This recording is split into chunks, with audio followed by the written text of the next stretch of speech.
Welcome into another episode of Behind the G, ladies and gentlemen. Happy to have you here with us. Coming up on this week's edition, we've got Christina Lecoeuvre, volleyball coach at GHS, joining us. She has begun an interesting endeavor here at Gainesville High School. Healthy Habits Seminars for our female athletes. We're going to dive into it. It's a positive, empowering, really event that she is starting, a monthly thing. And we're going to get into it with her and what was the impetus for starting it, all that good stuff. We've also got on with us Deon Williams. He is our football coach, of course, or one of them, but he's also the co-head track coach. Going to give us a bit of a preview of the season, tell us what we can look forward to. We've also got some big news we're breaking where Coach Deon is concerned, so make sure that you stay tuned for that. We're doing things a little differently this week, myself and Adam. It's Thursday morning. Usually the podcast is out by right now, but I knew we'd be remiss, Adam knew we'd be remiss, if we let Wednesday night go and not mention anything about it on Thursday morning before putting out this week's edition of Behind the G. Now, why was Wednesday night important?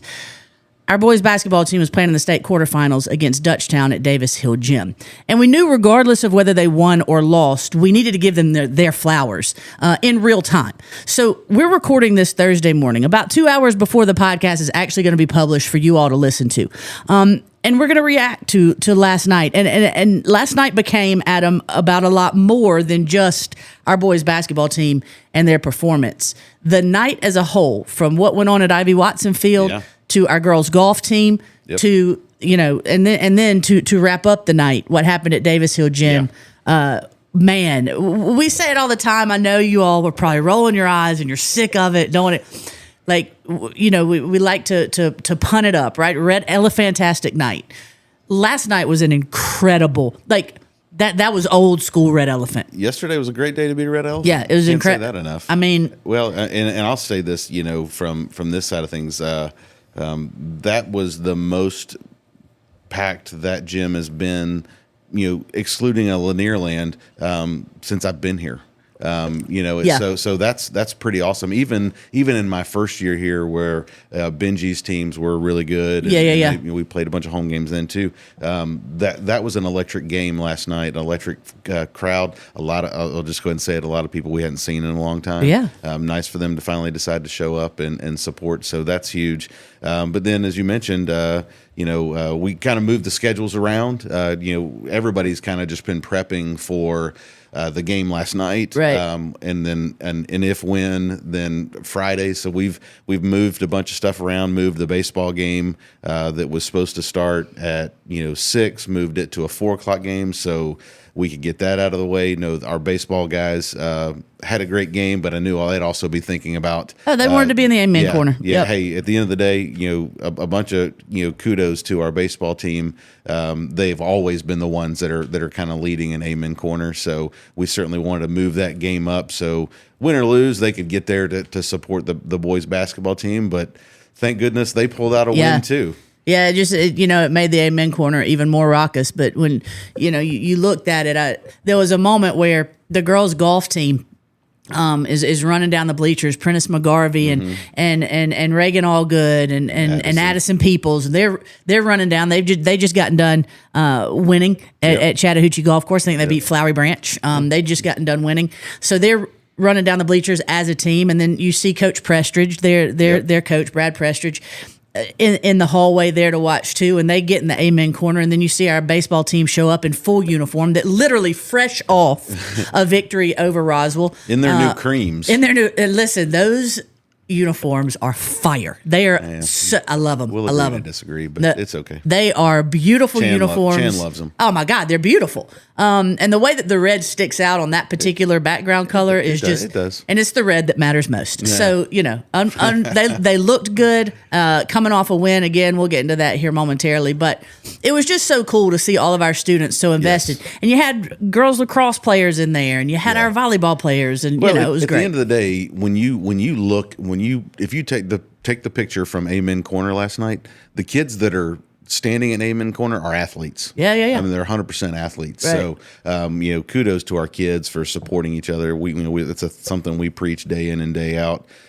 So appreciate everybody that came out to support us, because Amen Corner, as I talked about the stands being full, Amen Corner was as full as it's been. Oh my, in years. And listen, and it probably wasn't like it was back in the day of all the stories I've heard of. Yeah, I mean, it couldn't be. Yeah. It just, there's just it just couldn't be. But it was great for us. Oh, it absolutely was. And I mentioned last night that if you've ever wanted to know what it was like, if you've ever you did. If you've ever wanted to know what it was like, and we were fortunate that it was like that all the time, right? But if you've ever wanted to know, if you've ever been like, no, there's no way it was. I'm certainly glad that everybody came out. We had that kind of show out for our boys last night. I just wish we'd get that more often for them. They deserve it. Yeah. I mean, they're 30-0. They deserve it. Well, even if they were 0-30, our kids deserve to be supported. Yep. And here's the thing: you can not like the uniforms and the coloring of them. You can not like our leading scorer came here as a sophomore and didn't go to a NOTA. You can not like, but are you a Red Elephant? Then get your butt to our venues and support our kids. Support the Red Elephants, because those kids are out there all across the board, out there busting their tail for the G that you take so much pride in. So give them that support. And that's one thing that really was heartening about last night. Yeah. And you mentioned some people we hadn't seen in a while. It was nice to feel the full support this community can provide. Yep. And listen, it wasn't just that people's, butts were in the seats. It was how involved they were. Standing up, cheering. Oh my God. So, hey, let's get to the game. Tell me, give me your thoughts on the game itself.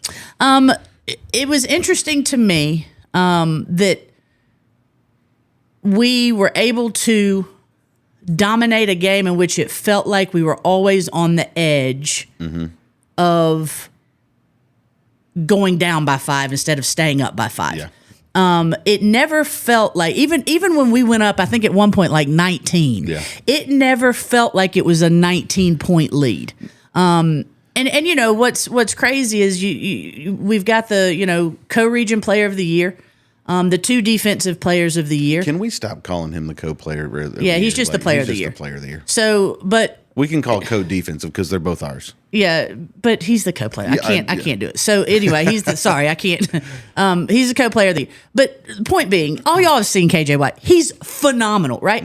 But he and Charlie sort of took a back seat to Brandon Nelson and Bryce Jackson, who, be it from the 3-point line or the driving lanes, they really took over for us last night, and that was impressive. That is 2 parts of their games. I feel like not get overlooked, but we don't always get to see as much. And when they do it, it's fantastic. Well, they're strong at the rim. Yeah, they're not going to get the ball knocked out of their hand. Yep. They're going to get fouled.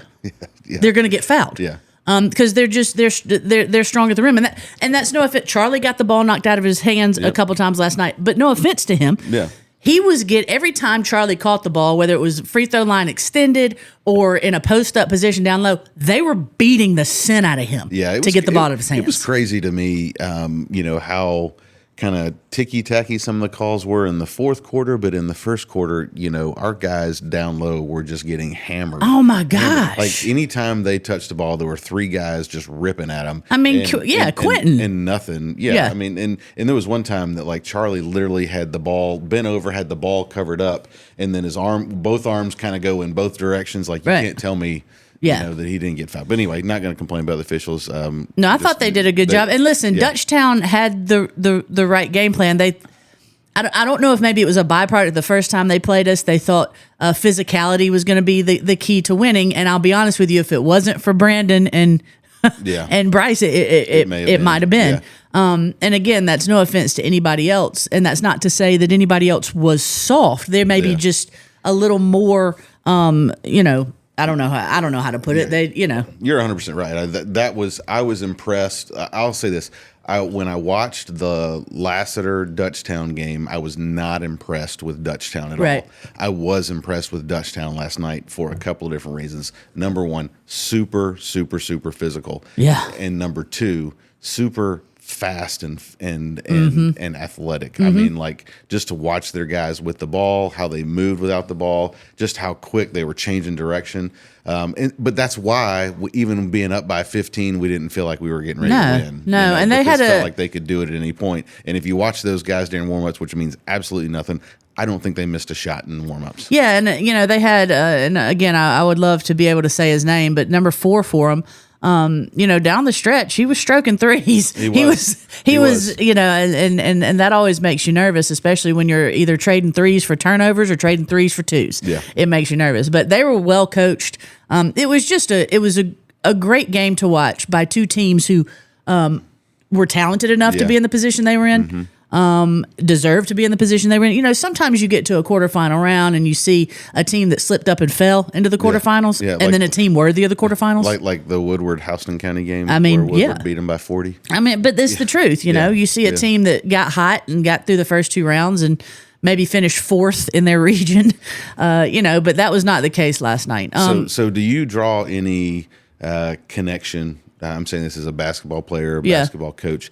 Do you draw any connection through the fact that early in our season we played Dutchtown at a showcase on a Friday night, beat them by 2, right? Then played Woodward on Saturday night and beat them by 1. Can you draw any connection between Dutchtown last night, Woodward in the next round? From that standpoint. I mean, I don't know necessarily connection. I can tell you that some observations with that. Coach Charlemagne Givens knows how to set up a schedule. Yeah, I know that much. Oh yeah.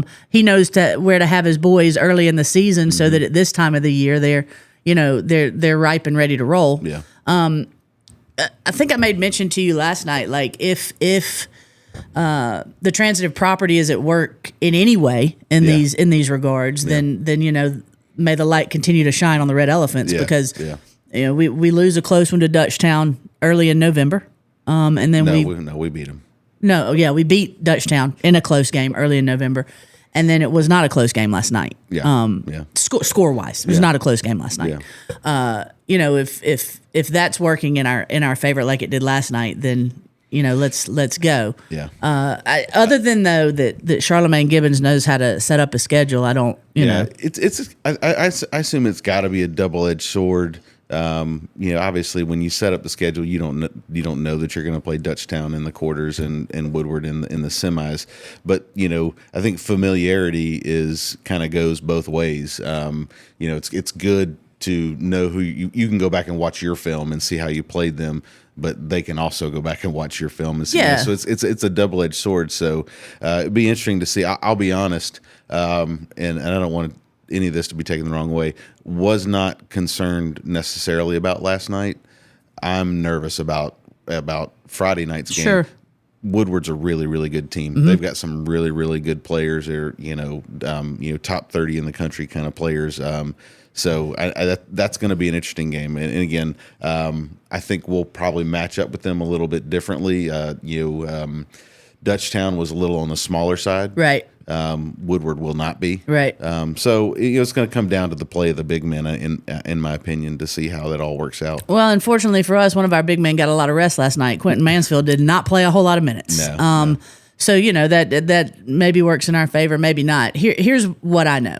When it comes down to this time of year in any sport where you're in state semifinals, state finals, I want to see the kind of matchup that's going to happen on Friday between two teams who have been there all year, have been talked about all year, and you get to see the best of the best being showcased. And I would argue that as how the bracket's set up right now in the GHSA. You could say this every year in one situation or another. Friday night may actually be the state championship. Yeah. You've got Alexander and Tri-Cities on the other side of the bracket in the state semifinals. Tri-Cities, shocking win over Langston Hughes last night, and Alexander beat Decatur. So that's what it's looking like for the semifinals. Of course, the finals will be a week from Friday at beautiful Macon Coliseum. That's another crazy thing. We will have played 3 games in 7 days. Yeah. Then get 7 days to play the next one. And see, I am of the mind, like it used to be. So they had the semifinals on like a Thursday, on like Wednesday, Thursday nights, and then finals on Friday, Saturday nights, right? I don't understand. Like, why do we continue to mess with stuff? It doesn't make any sense. Give the teams a break between the quarterfinals and the semifinals. That's where they need the break. Yeah. Because hear me out. The semifinals are the destination. Yeah. Anything happens after that. Anything can happen after that. Yeah. The semifinals are the destination. Well, and you talk to the coaches. They would play they would play the entire playoffs. In a week and a half, every other day, just to get in that groove. I mean, because it's a rhythmic sport. When I talked to Coach Gibbons last night, he's like, "Hey, we're meeting at 10 p.m. tonight to start game planning for Woodward. We've got to be able to ready to do walkthrough. We got one practice and we got to be ready to go. I mean, so and from that side of it, I get it. Like they've got to hurry up and figure out exactly what their game plan is going to be. Again, going back to we've already played Woodward before, but still, it's a lot to prepare for because the semis obviously are a big deal. Yeah, they're a huge deal. So here's the thing. While the boys win over Dutchtown last night in basketball was huge. And the biggest thing we've got going for us right now is our boys basketball team. And let me be very clear about that. I don't care that spring sports have started. I don't care that our tennis team's undefeated or hadn't won or golf. The biggest thing is our boys basketball team. Mm-hmm. But last night was just a fun night because our baseball team also got its first region win at Ivy Watson Field, down by 2 runs in extra innings. Asher Stevens comes up to the plate, hits a home run. We're down by 1 run. Next batter walks, and that's Dawson Vaughn. And then big boy Cohen Miller comes up to the plate and hits a 2-run jack, and we end up winning. I need to ask the staff how many home runs Cohen has so far because he's 4. Is that all? Mm-hmm. Oh, okay. Well, I thought it was more than that. But the 4's good. Don't know me wrong. 4 is great. But I mean, like he seems to be coming up clutch in the times we need him to and hitting home runs. He's got to be up there in the stats as far as home runs concerned in our classification. Yeah, and listen, our baseball team hadn't won a lot of games. It doesn't mean they hadn't been in a lot of games. They've been in all of them. Yeah, just a play here or there, and they lose by a run. But to Adam's point, Cohen has been the one that when the game's 2-0 in the 3rd inning, he's hitting a 3-run home run, or he's hitting a 2-run home run to get us back within striking distance. But yeah, baseball pulled out a great win over Roswell last night. Cohen was also the starting pitcher, and had a good night on the mound as well. All the details are going to be at Go Red Elephants, folks, if you want to find them out. But and the important thing is region win. We started region play, so lost to Roswell on Monday. Picked up the win last night. They'll have their game 3 today, right? Which just pointing out that we had a bunch of stuff scheduled for Friday. It's all been moved up. It's all been moved. So if you're listening to this today, you've got baseball at Roswell tonight. We've got a triple header at City Park tonight, starting with boys lacrosse at 4, girls soccer at 6. And boys soccer at 8. It's going to be a long day there. I'm looking forward to it. Yeah, I can tell by the tone of your voice and the fact that your eyes roll back in your head a little bit.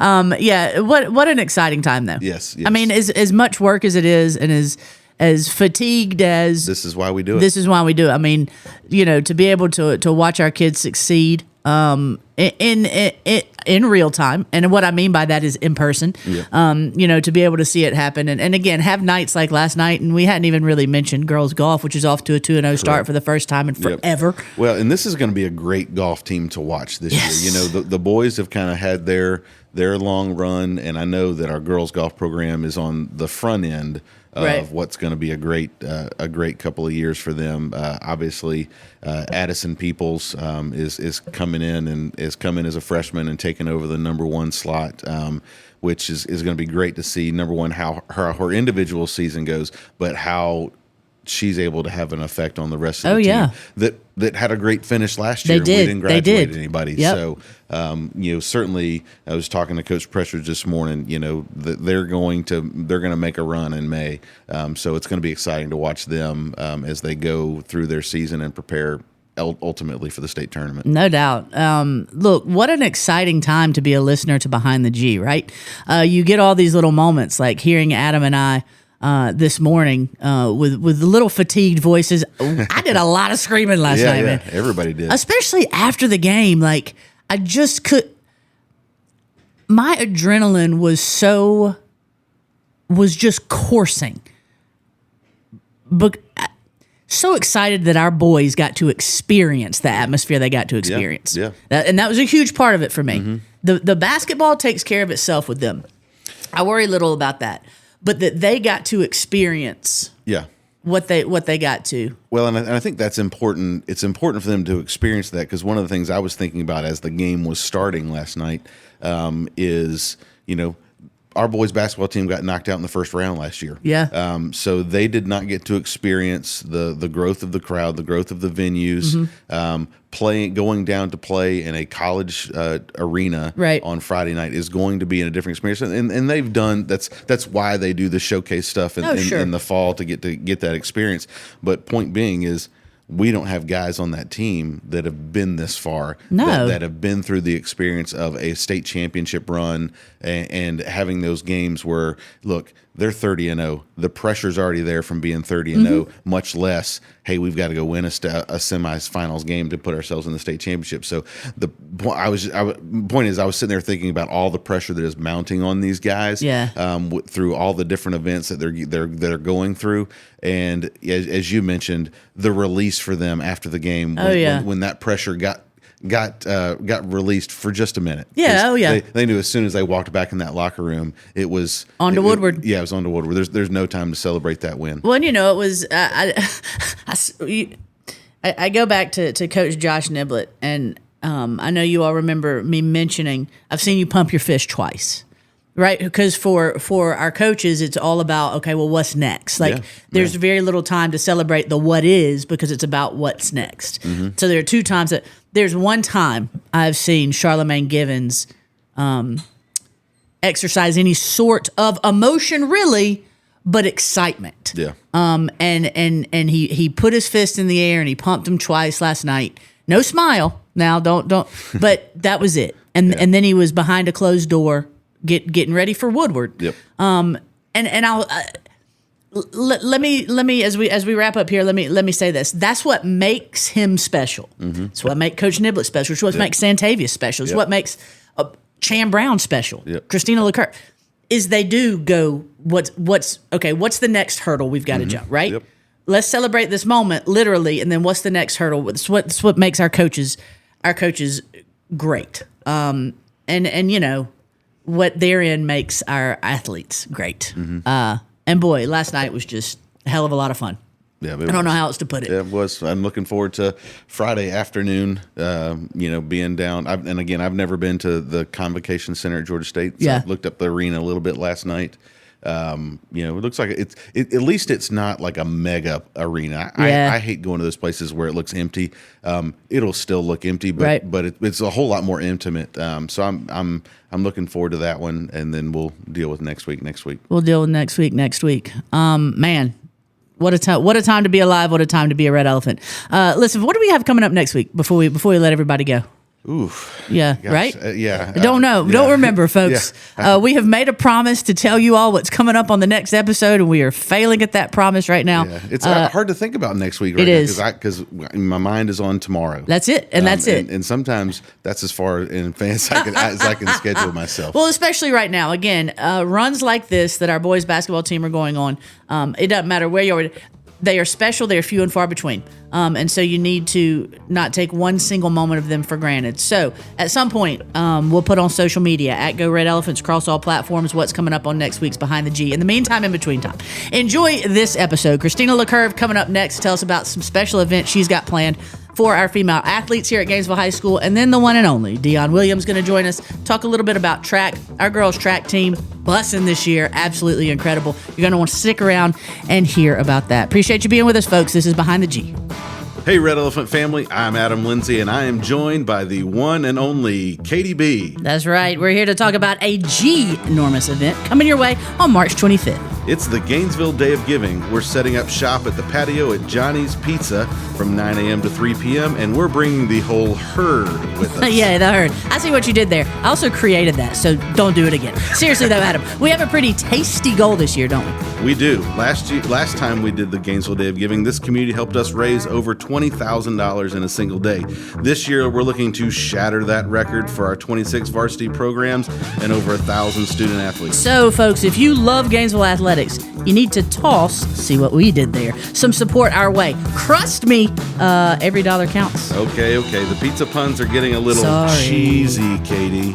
Come on now. We're just trying to make sure our athletes have a slice of the pie that they need to succeed. Don't be the elephant in the room, Adam. Don't be the one in this room. And folks, don't be the elephant in the room who forgets to donate. She's right. Whether you're an alum, a parent, or a fan of the G, head to GoRedElephants.com on March 25th and donate. Let's show them that Gainesville is the upper crust, I did it again, of Georgia sports.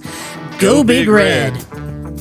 The motto of Gainesville Athletics, or at least the Gainesville Athletic Department, has been, since Adam Lindsey took over, giving our student athletes a Division I experience at the high school level. It's something we work on, from coaching to facilities, everything offered to our student athletes. It's all about giving them the Division I experience.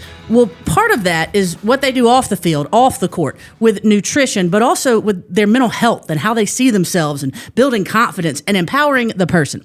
And that's why we've got Christina Lecoeuvre on with us here on Behind the G. No, it's not volleyball season, not even coming close, even though they're doing some off-season workouts. She's here to talk about that last little piece, empowering, giving confidence to, building the person, not just the athletes. She has begun with our female athletes here at Gainesville High School, our Lady Red Elephants. She has begun Healthy Habits Seminars. The first one was this past week. 70 of our female athletes, and that's a lot of them, showed up to listen to a talk about healthy eating habits, and they heard the talk from one of our alumni, a former cheerleader here, who battled an eating disorder, came through the other side, and wanted to empower our female student athletes to not go through the same fight she went through. First and foremost, hey, how you doing? Welcome into the show. Well, I'm just so excited to be back. It's been a long time. It has, and our listening group just jumped because she's on the podcast. I know. Yeah, the numbers are going to be through the roof this week. But before we get to the actual first seminar that was held earlier this week, what's the impetus behind wanting to do this? Amy Kerr came to me and she just said, we happened to randomly see each other in the hallway. She's like, I'm so glad I saw you. I have something that's heavy on my heart. And she's like, my daughter, Emily, wants to share her story.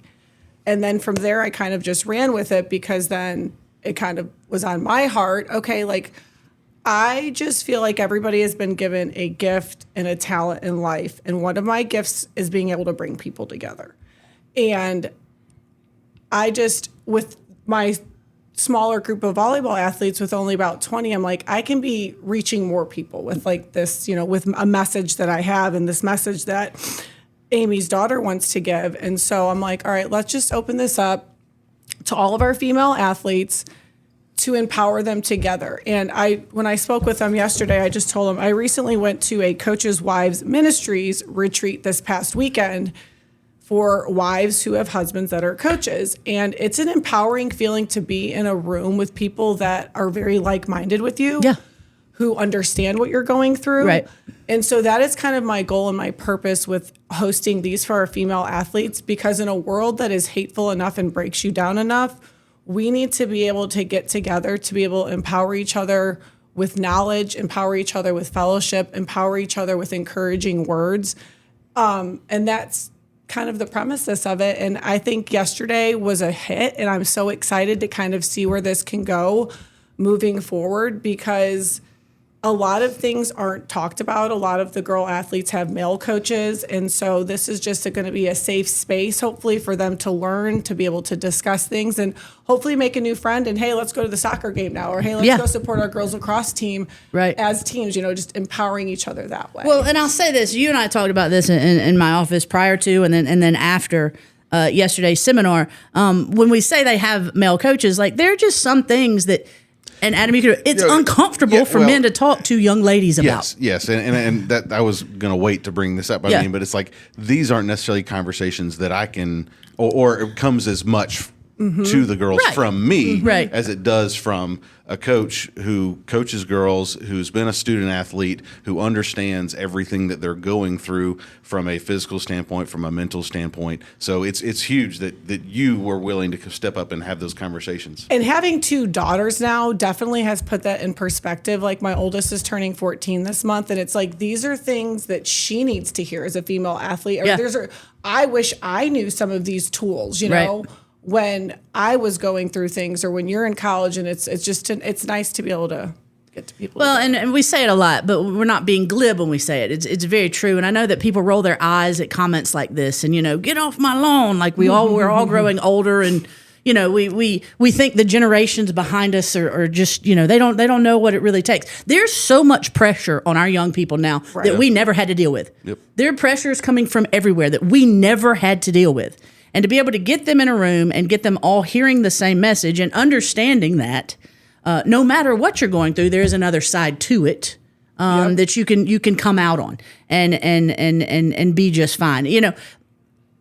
For those listeners out there who don't know who Amy Kerr is, Amy Kerr, a 80-something-ish graduate of Gainesville High School. Her mother was a graduate of Gainesville High School. Her father, a graduate of Gainesville High School. Her mother was a majorette in the band. We've actually got one of our old uniforms here that we're going to put up at some point over at Bobby Gruen Field. But Amy was a cheerleader here, and all of her children have been. 3 of them have been Gainesville High School graduates. She's got 2 more coming through. So this is somebody who's wildly invested. Yep. I put it that way, wildly invested in the Red Elephants, Red Elephant athletics. All of her children played sports, and her 2 coming up are football players and golfers. So she's wildly invested. And I love that she wanted part of her investment to be uplifting people she doesn't frankly know. She doesn't know from Adam. No offense. None taken. Okay, cool. But she just knew, and her daughter knew, and the whole point of it is if you can reach just one person, then it's worth it. Absolutely. And I think it reached a lot more than one person yesterday. And then we were also fortunate following that up. We had somebody from Carlotti Integrative Nutrition, Heather, her daughter actually will be a rising freshman here next year. She came in and just talked about some of the hot topics about, what does protein look like and how much do you need and why it's so important for a female athlete to eat breakfast. Like intermittent fasting, even though social media may tell you that that's great for a female athlete, it's not great. And creatine, that's like a hot topic. Right. Like there was a lot of information that she gave them that I think is going to help them make better decisions in the long run. And I think like a lot of the girls were like, oh, that got me thinking and that got my wheels spinning, just being more intentional about it. Because, when you say eat healthy, well, what does that mean? Yeah. They think salad. Well, and it looks Right. that's not doing anything to Right. fuel. And it just looks different over time, It does. too. One of the things that's always been, and again, going back to, I'm glad that you're heading this up and taking this on.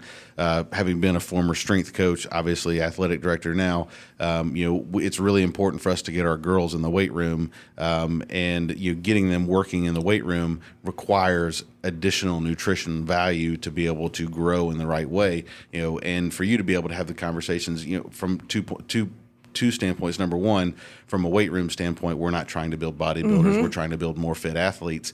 But then understanding to grow the right way, you have to put the right things in. Right. And, we worry too much, not too much, sorry. We worry a lot about our girls either deciding not to eat or eating the wrong things, so therefore they're not growing in the right way. Right. And that's why it's just like knowledge is power. And so like the more information that we can give to them about that, the better. And then we actually, our last guest speaker that we had was Elizabeth Bueller from Avenues Life Coaching. And she came in and kind of talked to them about her Bueller regulation method, which is just a breathing technique, and how important that is to kind of calm the sympathetic nervous system, and how like calm is power, like being able to be calm in situations is a powerful thing. And that can be trained, and that is not a natural response sometimes that your body has when you're in high pressure situations and you're going all cray-cray like she described it.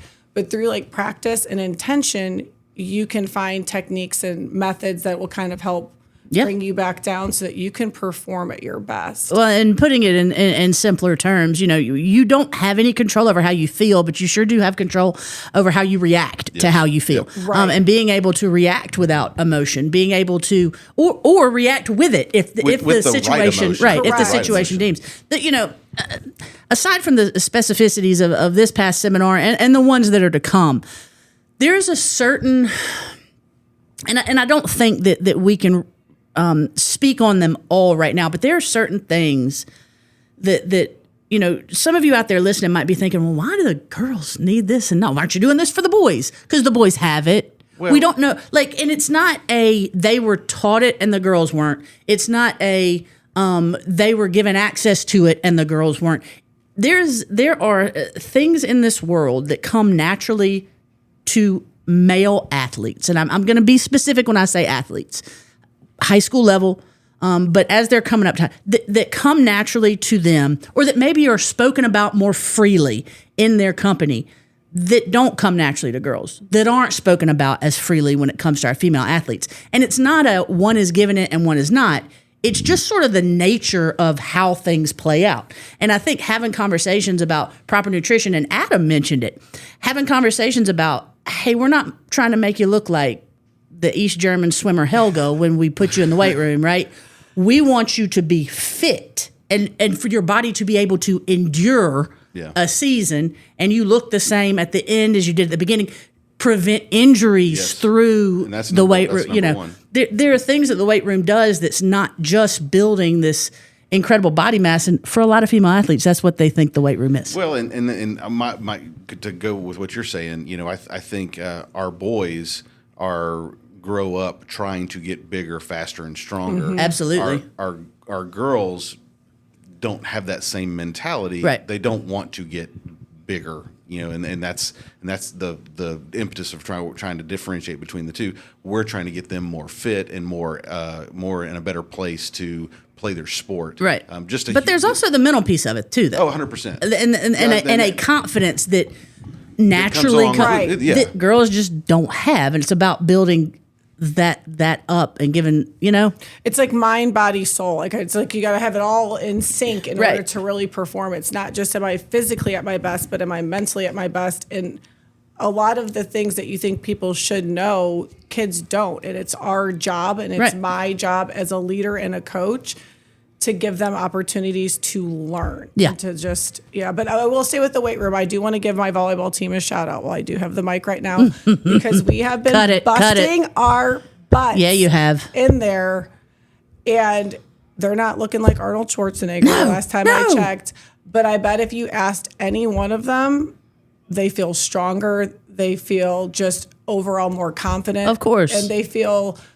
And when you're stronger, you're confident in the way you play. And they all go hand in hand together. It does. And so I just shout out to them and Coach Mathis, because they've been really working hard in there. And of course, the Coach Mathis she's speaking of is good old Nathaniel. I can't go a day without saying Nathan. I love me some George Mathis, and that is actually his real name. George. And he's done a great job with our female athlete group, kind of catering to our needs. Like, we're not in there doing the football workouts. No, as you shouldn't be, right? And our athletes are in club season, and he's done a great job catering to weekends they have tournaments and things like that, and it's been so good, and I cannot wait to just see how much stronger we are. I don't think we talk enough on Behind the G about the nuances of what we do here to make sure that we're developing the whole person and differentiating yes. And not just and right, that what's good for the goose ain't good for the gander 9 times out of 10. Yep. And that we do differentiate, and that we do make an effort to,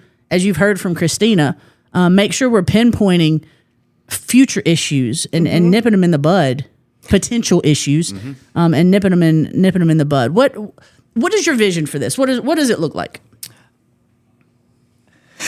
What's your BHAG? We just call it a BHAG. Your big, hairy, audacious goal. Oh, wow. Yeah. Listen. Writing that one. Well, that's when I used to have goals. My friend as a just human. told me the other day that if you have a vision or a goal that doesn't scare you, then you're doing something wrong. Like, Correct. your dreams and your visions should be so big. Should make you uncomfortable. That it should make you uncomfortable. And recently I've kind of had a couple things in the back of my mind on how I really do want to take this off. But I would right now, I would like to see this happening monthly. And then just a bunch of different guest speakers coming in and different people, former athletes coming in and sharing their testimonies. And I've already got a lot of feedback on topics that the girls are interested in hearing about. There you go. Yeah. Because I think that's important too. And that's kind of how I lead my program as well. Like, I'm not necessarily a dictator, because I think you need to get a little bit of feedback in order to implement that into your plan of attack. But Right. I just feel so excited about this. I actually, in a couple weeks, I have Priscilla Tallman, who is a mental performance coach, who's a sports psychologist. I have a Zoom call with her and a couple of our female coaches as well, and she's going to give us some tips from the coaching standpoint and how we can kind of plan and prepare for our season. And then we're going to do a 30-day champion journal with her, with my athletes. But as far as the empowerment seminar, just once a month, and like I said, just bringing a group of people together, Yeah. and giving them the tools to feel empowered. And I just have such a passion about that I'm just really excited. And so while I have the mic too, if there's anybody out there I was gonna who would like to Yeah. be a guest speaker or make a financial donation to kind of help support feeding our female athletes and providing all of that, Adam was gracious enough to provide them. They each got a nice little healthy snack bag when they walked out of there as well.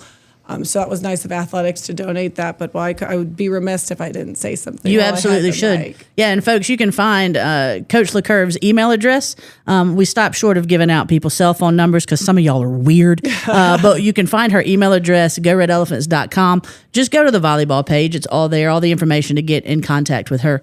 To support this endeavor however you can, because frankly, it's a new thing that we've got going on here. And That's we're important. oh my gosh, so important. Right. And we are so fortunate to have a coach like Christina that will spearhead it, but also other coaches that want to be part of it because they recognize the importance of making sure that our girls are mentally, which leads to the Right. physically where they need to be. Yep. And so, look, kudos to you for even wanting to do this, but for then having a vision for it because you're excited about it. Because really, we're all here to mentor these young people, Right. And make them into the best versions of themselves they can possibly be. That's why everybody you're listening to right now, the people sitting around the stage, that's why we have on the G right Right. now. That was the start of it all, is to make sure that these young people get every opportunity that we can possibly give them and become the best version of themselves. And I just feel so grateful to be here. And I know you guys know that. And I always tell you guys that I'm appreciative of everything, but I really genuinely feel just so excited to be a Red Elephant this year. And I just cannot wait to see what the future holds just for our female athletics program, Absolutely. because it's really exciting. It is exciting. And that's a lot of thanks go back to her. Yeah, absolutely. And I want you to know we appreciate your willingness to jump in and do something different. Yeah. And add something, not just coming in and say, I'm going to coach volleyball and work on and keep my head down, do that Right. thing, but we want to add something to the whole program, and that's what's important. Track athletes, basketball athletes, softball athletes, all the athletes. It's just it's really cool. I appreciate what you're doing for the place I love most. Well, thank you guys. Keep it So going. yeah, Yes. keep it going. Absolutely. Go Big Red. But don't ask me to help. So anyway, no, I'm just kidding. Just kidding there. So anyway. You're going to be the guest speaker next time. What are you talking Booyah. about? No, You're look. on my list of people. Hey, to listen, ask. just give me a topic. I'll roll. Even if I know nothing about it, I'll lie. They don't know. I'm just kidding. I'm absolutely kidding. We appreciate you, Coach. We'll talk to you again soon. All right. Thank you. Track season off to a fast start here at Gainesville High School. Our Red Elephants, something to see in the field, on the track, both of them. And with us now, Deon Williams, co-head coach. He's in charge of the sprinters and field events. Do you handle field events too, or just sprinters? Just sprinters. Just sprinters. Of course, John Corbett, head of the distance department He just for our laid track that team. on Corbett. He probably don't have any clue. John Corbett runs the distance program for our track team. But Deon Williams with us. Of course, you all know him as well for being on football staff. Came in with Coach Niblett. He's the one making all the calls on the sideline, doing all the weird gestures, the gesticulations. That's Deon. So if you've ever seen the guy doing the weird stuff, that's Deon. He's looking up gesticulations. He's right looking now. up gesticulations, making sure it's not a naughty word. But anyway, happy to have you on the podcast. Glad you're here. I appreciate you guys having me. Yeah, no problem. This sultry voice dude's got going on. You like that? I kind of like it. Yeah, This was going to be a good one. I feel like it's like the other side of Delilah. Have you ever heard of Delilah? I've heard of Delilah. Okay. I used to listen to Delilah when I was young. I've always been an old at heart. I would listen to Delilah to go to sleep. True story.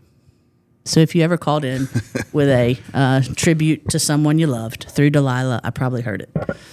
I'm saying. I had my Walkman on. It had a little radio on it too. I was all in. All right, I digress. Anyway, enough about me. Did you say Walkman? Walkman. Oh, we just got dated. We did just get dated. At least the people out there know what I'm talking about, yes, right? We don't have a very young audience, or we might, but it is what it is. So, started track season. How you feel like it's gone? Y'all have been where? Lights at Lanier this past week. Lights at Lanier is tomorrow. It's tomorrow. Yes, ma'am. There we go. Listen, I'm ahead of myself already. Buford Relays was the last one. Buford Relays, and then we opened up with time trials at Lambert. That's right. And then there was some distance race, like at Parkview, I think. There was a distance thing. I was going to throw that out there, but didn't want to be wrong. So you've had 3 meets. Assess how y'all are so far. Right now, I'll start with the girls' side, just because we've been hot for about 3 years now, winning the region back to back to back, hoping to get a 4th. Just trying to keep them healthy right now and puzzle piece, different events as far as if a girl has to jump, then I'm not going to make her run a ton. Mm-hmm. She has to run, I'm not going to make her jump a ton. Just trying to juggle that as far as it being early, a little cold on the hamstrings, because we want to be at our peak when we need to be at our peak later on this season. So strategically, myself and the staff, we do a good job of keeping you can only run 4 events. So we try to keep it to about 2 right now. Mm-hmm. And then we'll start going to 3 as we get into April, and then getting them ready to run 4 events come region time. Can you explain track for every, I mean, and not the simple effect of you run around the track, but how the point system works, how you score points. Like you did mention, you can only be in 4 events, and how some of those go together, some of them don't. Can you just, like, for our novice listener who doesn't have a clue, can you explain that kind of side of things? Yep. So and go through all the events so everybody knows what all events are involved. A quick breakdown. So you got the 100 meter dash, 200 meter dash, 400 meter dash. Those are considered your sprints, solo sprints. And then you have the 4x100 meter relay, 4x200 meter relay, and 4x400 meter relay. Those are your sprint relays. Mm-hmm. After that comes the 800 meter run, 4x800 meter run relay, right? So there's a difference between sprinting and distance, and the 400 and the 800 are the cutoff. 800 is considered distance, 400 is considered a sprint. And that's kind of where me and Coach Corbett kind of divide the team up. He handles all the distance, 1600, right, which is a lap, right? One time around the lap is a 400, right? So a 16 would be 4 laps, 32, do the math, and then eight 2 miles, there you yes. go. And then Coach Malone handles our hurdlers and our jumpers. So long jump, triple jump, high jump. So you have 3 jumps. Coach Valentine is our pole vault coach, right? And that's all she does. She works with our pole vaulters, does a great job. We had a new coach on staff, Coach Bird, who handles basically all of our development from middle school coming up to 9th grade to 10th grade, all of our development kids, just because at some point it's going to be their time to run in a varsity meet. And going back to the track events, the biggest, baddest events are really considered the 100 meter dash, who's the fastest, the 4x100 meter relay, the fastest relay team. And then after that, it just kind of trickles down. But that's kind of and then on the field side, Coach Niles does a really good job with our field events. So you have shot put and you have discus, boys on the boys and girls side. So that's kind of a quick snippet of. Can you explain to me who thought triple jump was a good idea, and like in what world that event makes sense? I don't know, but it's just like the most. It's a hop, skip, and a jump. It's the most coordinated, uncoordinated thing it is that I've seen. Truth. And when you look at it in slow motion, it's art. Yeah, absolutely. It's like I can't do it. So our quarterback, he's a He's an all-state triple jumper, Kareem. And, you know, just watching him do it at his size, it's pretty remarkable. And that's another thing, like with Coach Malone, he jumped in college, so he's got so much knowledge about just the ins and outs, because a lot of people don't realize how much toll on the body it takes to jump and to go through a jump practice and to go jump at a meet, because you're still running. You have to run down the runway, you know, and sometimes you can end up running about 40 yards, probably 7 times just to win a finals. So you have to run and jump. So it's not like jumpers just jump. Jumpers got to be in shape as well. When you talk about, and you just hit on it, so it's a perfect segue, the technique, you know, our listeners, maybe a number of them, think it's like with basketball. You look at basketball and people think you just run around a whole bunch and then the ball goes in the hoop. They don't realize the nuance of movement, right? The orchestra involved there. The technique involved to get a good runner to be an elite track athlete. The technique is pretty significant. Take us through how a practice goes for your sprinters. First of all, I'm blessed to have 7-period weight training with my track kids. You know, so we're able to get in the weight room and work on speed of the bar, quick twitch movements, right? Box jumps, all type of plyos that it takes to perform on a Wednesday or Saturday meet. But typically, once you get outside, you have to go through a dynamic warm up. And if you're not sweating before you start the practice, then we didn't warm up good enough. That's the first thing. You have to warm the body up to get it prepared to run full speed. Next, we'll always start with some type of block work, because that's where every race starts. It starts in the block. You know, so just teaching those guys how to get in the blocks, how to set up their blocks, how to extend out of the drive phase, acceleration phase, right, into their top end speed. So it's a lot of wicket training, which are the low hurdles. You sit on the ground. A lot of wicket training, which is the best form of running you can do. You know, a lot of core work. I don't think people understand how much of your core you actually have to use. It connects everything. Connects everything. Yes, ankle mobility, hip mobility. We do that every day, whether it's hip and hurdle, ankle mobility on the wickets or on the hurdle. A lot of leg swings, but everything we do is lightweight. We don't, we're not bodybuilders. We're not going to a muscle show. We're track stars, so we have to train like that in the weight room. So everything is about speed. How fast can I move the bar, no matter much I weight? I like how you defined them as track stars. Yeah. Not bodybuilders, they're track stars. They're track stars, and for some of them, that's the daggum truth. I want to go to some specific athletes, names that have sort of jumped out to me, and I want to say this to our listeners out there. The first track meet we had, when I went to Mile Split, which is a website you go to find out where we're performing the meet, it goes through every event at every meet and tells you who did what, when, where, every competitor, right? So I'm on Mile Split. And the first thing that jumped out to me, and I immediately said it to Adam, was, when did we get field event performers? Where, holy cow.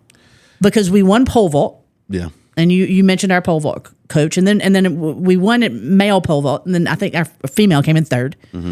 But then we had Armani Summers, maybe in shot put and discus, the top 4.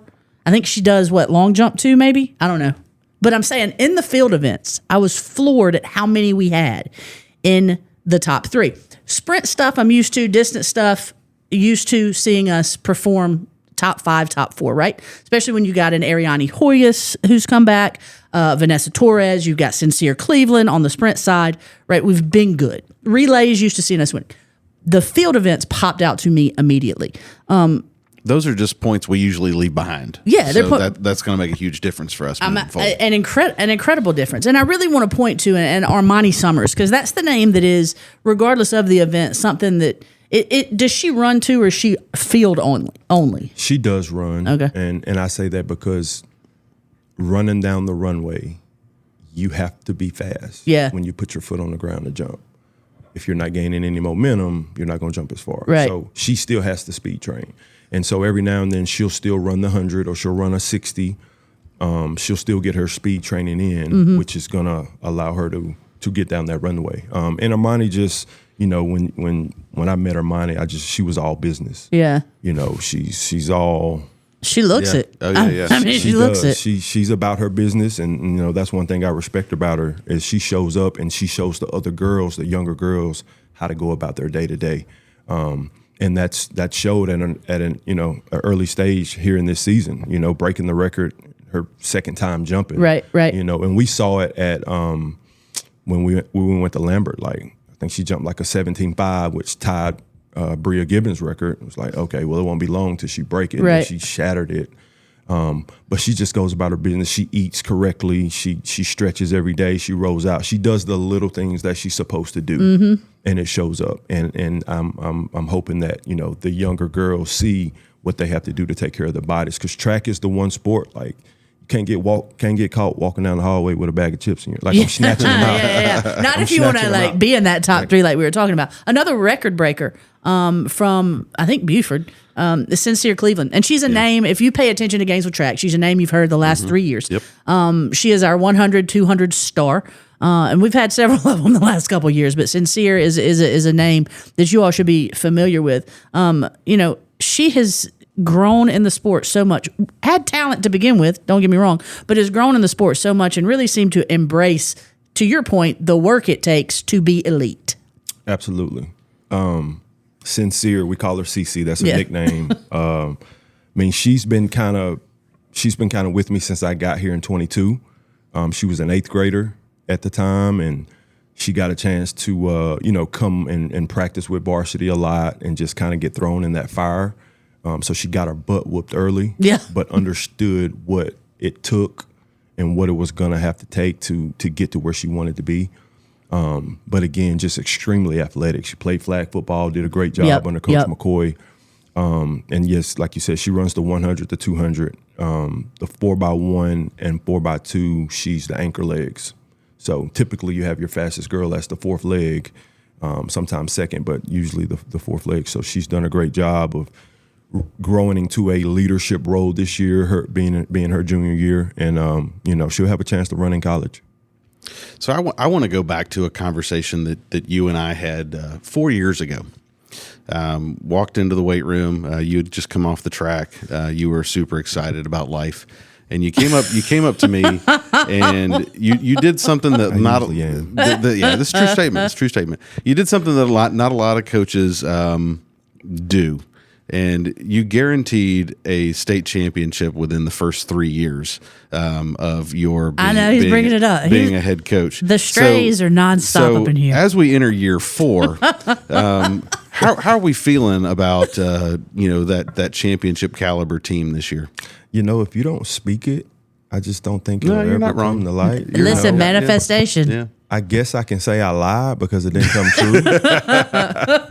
But I try to speak it every year. Like you do. You do. I give you a hard time, but every year from here on out, you need to be like in the next 3 years. It needs to just continue. But on a serious note, I know it's early in the season, but when you start looking, taking a vision to region and prepping for the state championship meet, what races or relays do you look at and say, like, those are ours, we own that, we're going to take them, or we have the opportunity to compete in those?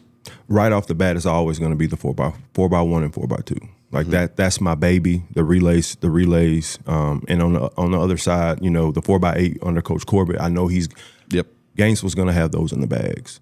Then we have a lot of young talent that's going to help us in the 100 to break up points and the 200 to break up points. And then just across the board, the biggest thing in track is people think you got to have stars just kind of across the board. That's not true. You got to have depth. Yeah. Because if you have depth, you can break up everybody's points. You don't have to win them all, but you have to be able to place somewhere. Absolutely. And get points. And that's kind of been the biggest I guess deal these last couple of years is just trying to develop depth coming out of the middle school, understanding what we have coming, what we have leaving, and does it time up and does it match up with, what we're trying to do. The biggest hurdle, as it were. Between the two of you, I don't even know what to say. Well, we're here to entertain. Yep. So I don't want to necessarily not trying to turn us away from track, but but if you'll remember last week, correct, I mentioned something about an announcement. And so I'm going to go ahead and bring that up right now. Do it. So Deon has no clue what I'm getting ready to say. Not he does, but he doesn't. So for all of our listeners, the thousands and thousands that are listening right now, Deon has been promoted on our football staff to the offensive coordinator. Yeah. So super excited for Deon. Would kind of like to give Deon the opportunity to kind of talk about that promotion and what he's looking for out of the offense next year. I love it. Well, super excited, to take reins of the O. Shout out to Coach Bryant. We go back to 22 when he got here. We connected immediately. We joke all the time about, that state championship year, just about random things that happen throughout the year. And going back to the offense, just super excited about the talent that we have in the room. With Kareem coming back for his last year,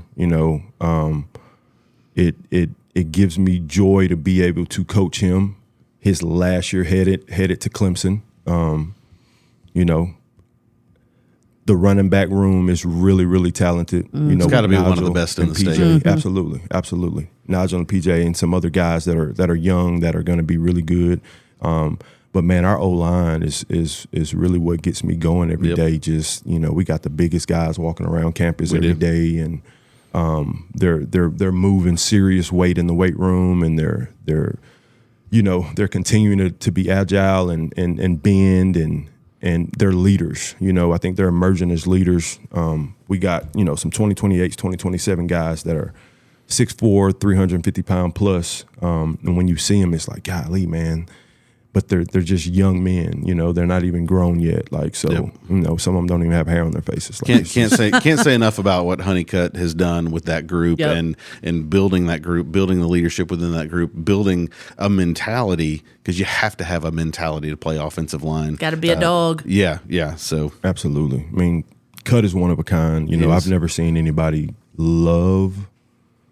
First of all, I've never seen anybody coach as hard and as brutal as anybody than Christian Honeycutt, but to turn around and love them even more. Oh my God, that's the part right there. Yeah, he's the there. epitome of high truth, high love, because he's going to wear them out, but he's also going to take them out to eat afterwards and take them home and you see the way those young men seek him out.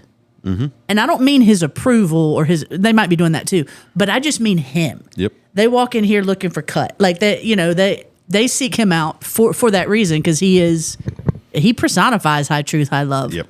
And has made our offensive line. You think about the first year y'all got here, and you're dealing with 5'6". Literally. The height 5'6". Absolutely. And what he has built. Mm-hmm. It's incredible, but incredible for all of you. You mentioned the talent offensively, and the first thing that pops in my head is Legend Wilmot. We still have we still get the joy of watching that kid for 2 more years. Yeah. Yep. Absolutely. Hometown kid. We've got a lot of young talent on that offensive side of the ball. And I think that's one of the exciting things about next year. And I think what's going to be interesting to see what Deon does. We return a ton of guys on the offensive side. So there's a ton of production coming back, and we're putting it on Deon to step up the production. See how many points we can score. What makes you, if anything, makes you nervous about being a coordinator? I wouldn't say nervous. I think you have to love the pressure. You got to want the pressure. As the kids say, you got to want all the smoke. Mm-hmm. And that's what I want. That's why I came to Gainesville. And I think our coaching staff as a whole, we feel it. We feel the pressure, but we also want the pressure. That's why you coach at a school like this. Win or lose, people going to have something to say. So you might as well win. But I think that sounds like somebody here we've known for. That sounds like a Coach Nibletism right there. Absolutely. But just as a coaching staff, we all speak the same language, and Coach Brian allows us to be us, as long as it's within his system. Right. And I'm really excited about this staff. I think we got a bunch of alpha dogs on staff. And I think it's going to show. Yeah. come this fall. And I want to get back to track, but I do want you to just take a second and talk to us about how, I guess, the last month, 6 weeks have been, getting Coach Brian in and new coaches in and that kind of thing. It's been exciting. It's been a whirlwind at times, especially when everything kind of transpired. But again, like you just kind of hold on. Lord's gonna make a way out of no way, and we got guys that are still here. We got guys that are gone, but it's just a part of the business. As far as coach being here, there's been a lot of things that are different, and different doesn't always mean bad or good, and I think our kids are starting to pick up on the little things because he's a real detail oriented guy, real heavy in the weight room, But I think from a defensive standpoint, our kids were super excited to get a young, defensive back-minded coach in here, because we got a lot of young defensive backs here as well, and that's kind of one area where we've struggled the last couple of years. So we want to make sure we make those weaknesses our strengths going forward.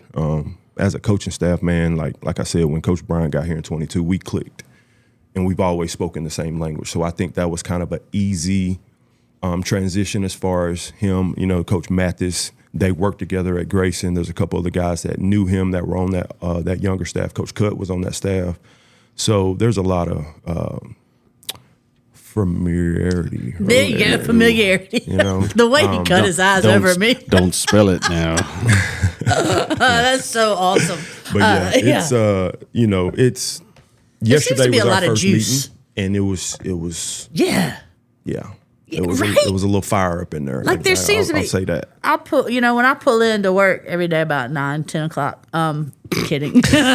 when I pull in every day, the weight room is, and I don't know how else to put it, and I'm gonna sound so white saying this, so please forgive me. Is just bumping. Like the weight room is. I was gonna say hopping, so yours is better than mine. Mine is way better than yours. Not only do you sound white, you sound 80. But so like absolutely, and it's not just like. It's not music, like it's not literally. Even though that exists in it, the talking that's going on. Yes, the fire. The coaching that's happening in the way, like it just kind of makes you happy to come into work. That kind of excitement, and I feel like that is existing in all y'all spaces right now. Absolutely, it makes you raise your level of play. Yeah, the intensity has been through the roof. Even just outside, or in the gym doing our mat drills and stuff like that. Like it's been crazy, but a good type of crazy, because you put them in chaos, they get used to that. Yeah, and then perform well in it when it happens in a season.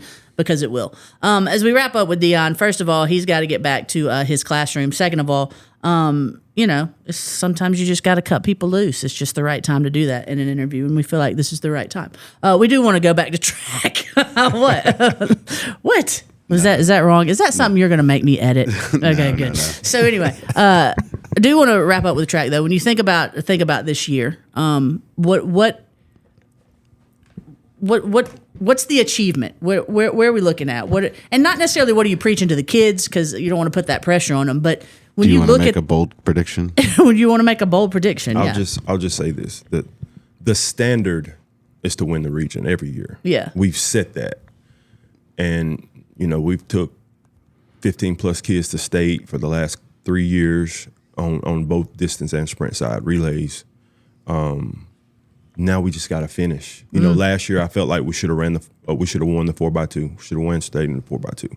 We didn't finish.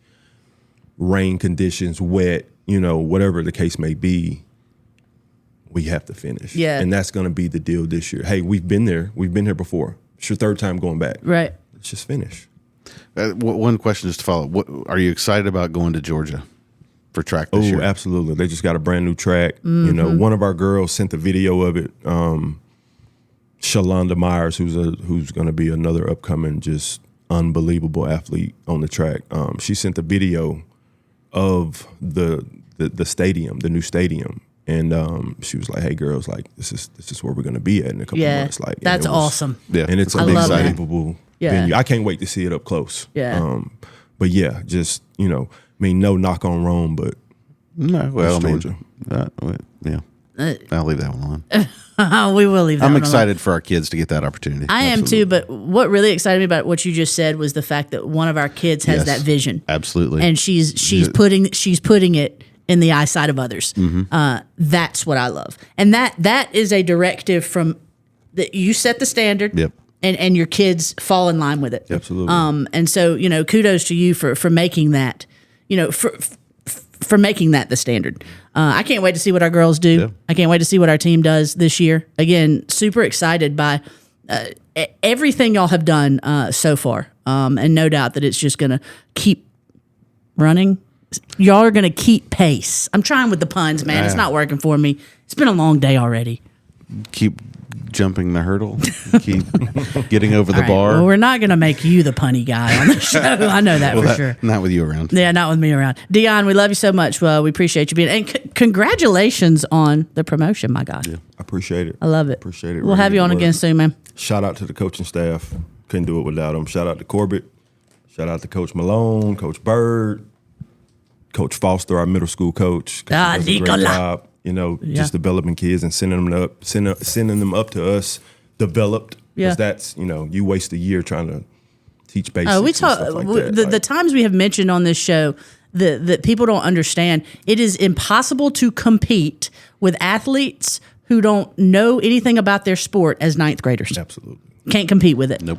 You've already lost. Yeah. So having middle school coaches is the most important that can develop, as you just mentioned. So all you got to do is take them and keep with that development. You don't have to teach them. Might be the most important thing. But yeah, we're gonna let you go now. We'll see you, man. Thank you.